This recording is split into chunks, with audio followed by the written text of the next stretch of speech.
C language Telugu video tutorials లో ఈ వీడియోలో మనం లాజికల్ ఆపరేటర్స్ గురించి మనం నేర్చుకుందామండి.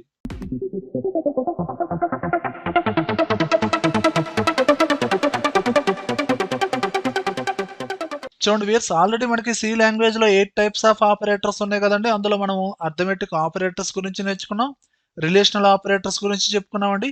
ఇప్పుడు మనం నేర్చుకునే ఆపరేటర్స్ వచ్చి లాజికల్ ఆపరేటర్స్. లాజికల్ ఆపరేటర్స్ ఇప్పుడు మీరు చూస్తున్న ఈ 3 ఆపరేటర్స్ అనేది లాజికల్ ఆపరేటర్స్. ఇందులో ఫస్ట్ ఆపరేటర్ లాజికల్ అండ్, మనకి 2 యాంపర్సెంట్స్ ఉంటాయండి, దీన్ని లాజికల్ అండ్ అంటారు. అలానే లాజికల్ ఆర్, మనకి పైప్ సింబల్ లేదా వర్టికల్ బార్ అంటారండి. అవి 2 సింబల్స్ కనుక ఉంటే ఆ ఆపరేటర్ని ఏమని పిలుస్తామండి? Logical or. అలానే థర్డ్ వన్ వచ్చి logical not, exclamation mark, logical not.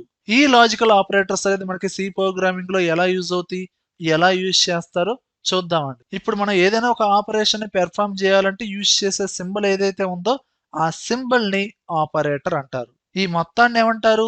Operation అంటారు. మనం యూజ్ చేసిన సింబల్ అనేది ప్లస్ కాబట్టి ఇది ఏ ఆపరేషన్ అండి? Mathematical operation. అంటే ఏదైనా మ్యాథమెటికల్ ఆపరేషన్ పెర్ఫామ్ చేయాలంటే మనం యూజ్ చేసే ఆపరేటర్స్ ఏంటండి? అర్థమెటికల్ ఆపరేటర్స్, ఈ ప్లస్ మైనస్ మల్టిప్లికేషన్ ఇలాంటివి. అలానే ఏ లెస్ దాన్ బి, ఇదేంటండి? Relational operation. అంటే ఇది ఒక condition, just only single condition. ఈ కండిషన్ అనేది ఏం చేస్తుందండి? వాల్యూస్ ని కంపేర్ చేయాలి, చెక్ చేయాలంటే మనం యూజ్ చేసే ఆపరేటర్స్ ఏంటండి? Relational operators. మ్యాథమెటికల్ క్యాలిక్యులేషన్ చేయాలంటే యూజ్ చేసిన ఆపరేటర్స్ అర్థమెటికల్ ఆపరేటర్స్.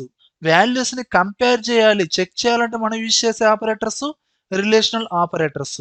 అలానే మల్టిపుల్ కండిషన్స్, ప్రీవియస్ గా సింగిల్ కండిషన్ లో వాల్యూస్ ని మనం చెక్ చేయాలంటే యూజ్ చేసింది రిలేషనల్ ఆపరేటర్స్ కదండి. ఇప్పుడు మల్టిపుల్ కండిషన్స్ ని కంపేర్ చేయాలండి. మరి మల్టిపుల్ కండిషన్స్ ని కంపేర్ చేయాలంటే యూజ్ చేయాల్సింది లాజికల్ ఆపరేటర్స్. అర్థమైంది కదండి. చూడండి వియర్స్, ఎగ్జాంపుల్ గా 2 వేరియబుల్స్ ఉన్నాయండి, ఏబి. ఇందులో హైయెస్ట్ వాల్యూని ఫైండ్ అవుట్ చేయాలి, లోయెస్ట్ వాల్యూని ఫైండ్ అవుట్ చేయాలి. అప్పుడు మన ఆపరేషన్ ఎలా యూజ్ చేసామండి? ఏ గ్రేటర్ దాన్ బి, ఏ లెస్ దాన్ బి, ఇలా యూజ్ చేసాం. ఇలా వాల్యూస్ ని కంపేర్ చేయడం కోసం మనం ఏం యూజ్ చేసామండి? రిలేషనల్ ఆపరేటర్స్ ని మనం యూజ్ చేసాం.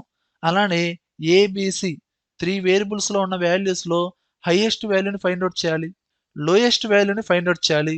అలా 3 వేరియబుల్స్ లో ఉన్న వాల్యూస్ లో హైయెస్ట్ వాల్యూని లోయెస్ట్ వాల్యూని ఫైండ్ అవుట్ చేయాలంటే మనం మల్టిపుల్ కండిషన్స్ ని యూజ్ చేయాలి. 2 ఆర్ మోర్, 2 అంతకన్నా ఎక్కువ కండిషన్స్ ని మనం కంపేర్ చేయాలి అనుకుంటే మనం యూజ్ చేసే ఆపరేటర్స్ లాజికల్ ఆపరేటర్స్. చూడండి వియర్స్, జనరల్ గా A equal to 20, B equal to 10 ఇలా తీసుకున్నానండి. A greater than B, 20 greater than 10. Condition ట్రూనే కదండి, ఆటోమేటిక్ గా మనకి ఏ ఈజ్ బిగ్ వాల్యూ వస్తుంది. ఒకవేళ ఫాల్స్ అయితే బి ఈజ్ బిగ్ వాల్యూ అని వస్తుంది. అలానే ఇక్కడ 3 వేరియబుల్స్ లో 3 వాల్యూస్ ని స్టోర్ చేశానండి, ఏ బిసి. ఇందులో ఏ అనేది హైయెస్ట్ వాల్యూ అని ఫైండ్ అవుట్ చేయాలండి. అలా ఫైండ్ అవుట్ చేయాలంటే ఏని బితో కంపేర్ చేయాలి, ఏ గ్రేటర్ దాన్ బి. అలానే అట్ ద సేమ్ టైం ఏని సితో కూడా కంపేర్ చేయాలి, ఏ గ్రేటర్ దాన్ సి. ఈ 2 కండిషన్స్ మధ్య లాజికల్ ఆపరేటర్స్ ని మనం యూజ్ చేయాలండి. అంటే ఏ గ్రేటర్ దాన్ బి కండిషన్ 1, ఏ గ్రేటర్ దాన్ సి కండిషన్ 2. ఈ 2 కండిషన్స్ మధ్య లాజికల్ అండ్ అనే ఆపరేటర్ ని యూజ్ చేశాను. దీని ద్వారా ఆ 2 కండిషన్స్ ట్రూ అయితేనే మనకి ఏ ఇస్ బిగ్ వాల్యూ అని రిటర్న్ వస్తుంది. అలా 2 కండిషన్స్ మధ్య లాజికల్ ఆర్ ఈ విధంగా యూజ్ చేయొచ్చు, లేదా లాజికల్ నాట్ ఇలా యూజ్ చేయొచ్చు. ఇలా మల్టిపుల్ కండిషన్స్ ని కంపేర్ చేయడం కోసం యూజ్ చేసే ఆపరేటర్సే లాజికల్ ఆపరేటర్స్. మరి ఈ 3 ఆపరేటర్స్ అనేది ఆ కండిషన్స్ ఎలా చెక్ చేస్తుంది, రిజల్ట్ అనేది ఎలా వస్తుందో స్టెప్ బై స్టెప్ ఇప్పుడు చూద్దాం. ఫస్ట్ వన్ వచ్చి లాజికల్ అండ్. ఏదేమైనా మల్టిపుల్ కండిషన్స్ వాడాలి. కండిషన్ 1 ఏ, కండిషన్ 2 బి, 2 కండిషన్స్ చూసుకున్నాను. రిజల్ట్ ఎలా వస్తుందో చూద్దామండి. కండిషన్ 1 వచ్చి ట్రూ, కండిషన్ 2 వచ్చి ట్రూ అండి. రిజల్ట్ అనేది ట్రూ అవుతుందండి. అలానే కండిషన్ 1 ట్రూ, కండిషన్ 2 అనేది ఫాల్స్ అండి, మనకి రిజల్ట్ అనేది ఫాల్స్ అవుతుంది. అలానే condition 1 false, condition 2 true, result అనేది ఫాల్స్ అవుతుందండి. And condition 1 false and condition 2 కూడా ఫాల్స్ అనండి, రిజల్ట్ ఫాల్స్. ఇక్కడ మనం తెలుసుకున్నది ఏంటండి? మనం ఇచ్చిన మల్టిపుల్ కండిషన్స్ ఏవైతే ఉన్నాయో ప్రతి కండిషన్, ఈచ్ కండిషన్ ట్రూ అవ్వాలి. ట్రూ అయితేనే రిజల్ట్ అనేది ట్రూ అవుతుంది. ఏ ఒక్క కండిషన్ ఫాల్స్ ఉన్నా రిజల్ట్ అనేది ఫాల్స్. దీనికి ఒక ఎగ్జాంపుల్ చూద్దాం. ఒక స్టూడెంట్ మార్క్స్ డీటెయిల్స్ ఉన్నాయండి. 2 సబ్జెక్ట్ మార్క్స్ ఉన్నాయి. తెలుగులో 90, ఇంగ్లీష్‌లో 60. మనోడు పాస్ అయ్యాడా? ఫెయిల్ అయ్యాడా? చెక్ చేయాలి. మరి అలా చెక్ చేయాలి అంటే ఆ సబ్జెక్ట్ మార్క్స్‌కి మనం ఏదైనా ఆపరేషన్ యూజ్ చేయాలి కదండీ! Telugu greater than or equal to 35. 35 కన్నా ఎక్కువ వస్తే తెలుగులో మనోడు పాస్. కండిషన్ ట్రూ, మనోడు పాస్. అంటే తెలుగులో 35 కన్నా ఎక్కువ వస్తే పాస్ అయినట్టేనండి. ఇంగ్లీష్ సబ్జెక్ట్ కూడా ఉంది కదండీ! దాన్ని కూడా చెక్ చేయాలి కదా! English greater than equal to 35 అంటే ఇంకో కండిషన్ కూడా యూజ్ చేయాలి. ఆ కండిషన్ కూడా చెక్ చేయాలి. అందులో కూడా ఇంగ్లీష్‌లో 60 వచ్చినాయి కాబట్టి కండిషన్ అనేది ట్రూ. ఓకేనా? And Telugu greater than equal to 35 condition 1. English greater than equal to 35 condition 2. ఇక్కడ మల్టిపుల్ కండిషన్స్ యూజ్ చేసాం. ఆ కండిషన్స్ మధ్యలో మనం లాజికల్ అండ్ అనేది యూజ్ చేసామండి. మరి లాజికల్ అండ్ అనేది ఏం చేస్తుందండి? ఇచ్చిన ప్రతి కండిషన్ ట్రూ అవ్వాలి. మనోడు ప్రతి సబ్జెక్ట్‌లోనూ 35 కన్నా ఎక్కువ వస్తేనే పాస్. అంతే కదండీ! అంటే ఆ కండిషన్స్ మధ్య లాజికల్ అండ్ అనేది యూజ్ చేసామండి. అప్పుడు ప్రతి కండిషన్ అనేది ట్రూ అయితేనే మనోడు పాస్. కండిషన్ 1 ట్రూ, కండిషన్ 2 కూడా ట్రూనేనండి. సో ఆటోమేటిక్‌గా ట్రూ అంటే మనోడు పాస్. ఓకేనా? ఒకవేళ మనోడికి ఇంగ్లీష్‌లో 23 వచ్చినాయండి. ఫస్ట్ కండిషన్ చెక్ చేసింది ట్రూ అండ్ కండిషన్ 2 మనోడికి ఇంగ్లీష్‌లో 23 వచ్చినాయి. ఆ కండిషన్ అనేది ఫాల్స్ అయింది. ఆటోమేటిక్‌గా మనకేంటండి? ఫాల్స్. అంటే మనోడు ఫెయిల్ అయ్యాడు. అంటే మనం యూజ్ చేసిన ఆపరేటర్ ఏందండి? Logical and. దాని యొక్క మెయిన్ థీమ్ ఏందండి? ఇచ్చిన ప్రతి కండిషన్ ట్రూ అవ్వాలి. ఒకవేళ 3 సబ్జెక్ట్ మార్క్స్ ఉన్నాయండి. మనోడు పాస్ అయ్యాడా? ఫెయిల్ అయ్యాడా? కనుక్కోవాలి. 3 సబ్జెక్ట్ మార్క్స్ ఉన్నాయి కాబట్టి 3 కండిషన్స్ యూజ్ చేయాల్సిందే. 6 సబ్జెక్ట్ మార్క్స్ ఉన్నాయి. 6 కండిషన్స్ యూజ్ చేయాల్సిందే. కండిషన్స్ మధ్య ప్రతి సబ్జెక్ట్‌లోనూ మనోడికి 35 కన్నా ఎక్కువ రావాలి కాబట్టి ప్రతి కండిషన్ ట్రూ అవ్వాలి కాబట్టి మనం యూజ్ చేసే ఆపరేటర్ ఏందండి? Logical and. ఓకేనండి. ప్రతి కండిషన్ ట్రూ. అలానే సెకండ్ కండిషన్ ట్రూ. అలానే థర్డ్ కండిషన్ ట్రూ అయింది కాబట్టి ఆటోమేటిక్‌గా ట్రూ అంటే మనోడు పాస్. ఇలా మనం రాసే ప్రోగ్రామింగ్‌లో సిట్యుయేషన్ బట్టి ఈ ఎక్స్‌ప్రెషన్స్, ఈ ఆపరేటర్స్ అనేది యూజ్ చేస్తామండి. ఓకేనా? అండ్ నెక్స్ట్ ఆపరేటర్ వచ్చి లాజికల్ ఆర్. దీనికే మల్టిపుల్ కండిషన్స్ అండి. ఓకేనా? And result. Condition 1 true, condition 2 true. Result అనేది ట్రూ అండి. అలానే కండిషన్ 1 ట్రూ అండి. Condition 2 false. రిజల్ట్ అనేది ట్రూ అండి.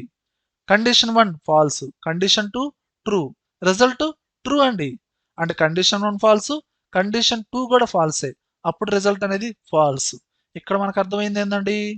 ఇచ్చిన కండిషన్స్‌లో ఏదో ఒక కండిషన్ ట్రూ అయినా చాలండి. రిజల్ట్ అనేది ట్రూ అవుతుంది. అన్ని కండిషన్స్ ట్రూ ఉన్నా ట్రూ అవుతుంది. ఏ ఒక్క కండిషన్ ట్రూ ఉన్నా ట్రూ అవుతుంది. కానీ ప్రతి కండిషన్ ఫాల్స్ అయితే ఫాల్స్. రిజల్ట్ అనేది ఫాల్స్. దీనికి ఇంకో ఎగ్జాంపుల్ చూద్దాం. మనోడు పోస్టల్ జాబ్‌కి అప్లై చేశాడు. వాళ్ళు పెట్టిన రూల్స్ ఏంటి? 10థ్ 90% ఉండాలి. లేదా డిగ్రీ అన్నా పాస్ అవ్వాలి. ఆర్ లేదా అన్నాడండి. ఓకేనా? అప్పుడు మన కండిషన్ ఏమి యూజ్ చేసాం? మనోడికి 10థ్ 93% వచ్చింది. అండ్ ఇక్కడ ఆపరేటర్ ఏమి యూజ్ చేసామండి? Logical are. అండ్ డిగ్రీ కూడా పాస్ అయ్యాడు. అంటే ఈ కండిషన్ 1 ట్రూ. అలానే డిగ్రీ కూడా పాస్ అయ్యాడు కాబట్టి కండిషన్ 2 ట్రూ. 2 కండిషన్‌లు ట్రూ అయినాయి కాబట్టి ట్రూ. మనోడు ఎలిజిబుల్. లేదండి మనోడికి 10థ్‌లో 72% వచ్చింది. డిగ్రీ పాస్ అయ్యాడు. Condition 1 false. Condition 2 true. మన కండిషన్స్ మధ్యలో యూజ్ చేసిన ఆపరేటర్ ఏందండి? Logical or. ఏ ఒక్క కండిషన్ ట్రూ అయినా ట్రూ అవుతుంది. సో, డిగ్రీలో పాస్ అయ్యాడు కాబట్టి సేమ్ ట్రూ. అంటే మనోడు ఎలిజిబుల్. లేదా మనోడికి 10థ్‌లో 72% అనండి. ఎలాంటి డిగ్రీ లేదు. కండిషన్ 1 ఫాల్స్, కండిషన్ 2 కూడా ఫాల్సే. So, false. మనోడు not eligible.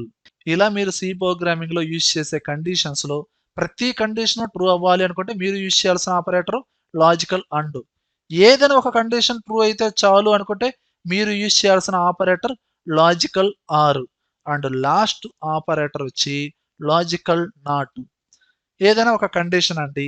A greater than B. ఏలో 10 ఇచ్చాను. బిలో 5 ఇచ్చాను. రిజల్ట్ ఏందండి? ట్రూ. ఇలా ఒక కండిషన్ అప్లై చేసిన ఒక ఎక్స్‌ప్రెషన్ ముందు లాజికల్ నాట్ అనే సింబల్‌ని యూజ్ చేసామనుకోండి. అది ఆపోజిట్‌లో వస్తుంది. అంటే ఆ కండిషన్ ట్రూ గదండీ! అది ఫాల్స్ అవుతుంది. ఒకవేళ ఫాల్స్ కండిషన్ ముందు మీరు లాజికల్ నాట్ అనే ఆపరేటర్‌ని యూజ్ చేశారనుకోండి. అది ట్రూ అవుతుంది. X greater than Y. ఎక్స్‌లో 5 ఉంది. వైలో 10 ఉంది. రిజల్ట్ అనేది నార్మల్‌గా చూసుకుంటే ఫాల్స్. ఆ కండిషన్ ముందు లాజికల్ నాట్ అనే ఆపరేటర్‌ని యూజ్ చేశాను. రిజల్ట్ అనేది ట్రూ అయింది. ఇది కూడా కొన్ని కొన్ని సిట్యుయేషన్‌లో కొన్ని కండిషన్స్ ముందు ఈ ఆపరేటర్ అనేది యూజ్ చేస్తామండి. ఓకే వ్యూయర్స్, ఈ విధంగా మనకి 8 టైప్స్ ఆఫ్ ఆపరేటర్స్‌లో అర్థమెటిక్ ఆపరేటర్స్ అయిపోయింది, రిలేషనల్ ఆపరేటర్స్ అయిపోయింది, లాజికల్ ఆపరేటర్స్ అయిపోయింది. అండ్ నెక్స్ట్ వీడియోలో అసైన్‌మెంట్ ఆపరేటర్స్ గురించి చెప్పుకుందామండి. వ్యూయర్స్, ఈ వీడియోలో కంటెంట్ ఉంటేనే లైక్ చేయండి. అలానే కంప్యూటర్స్ అడ్డా ఛానల్‌ని సబ్స్క్రైబ్ చేసుకోకపోతే వెంటనే సబ్స్క్రైబ్ చేయండి. పక్కనే ఉన్న బెల్ ఐకాన్‌ని ప్రెస్ చేయండి. Thank you very much.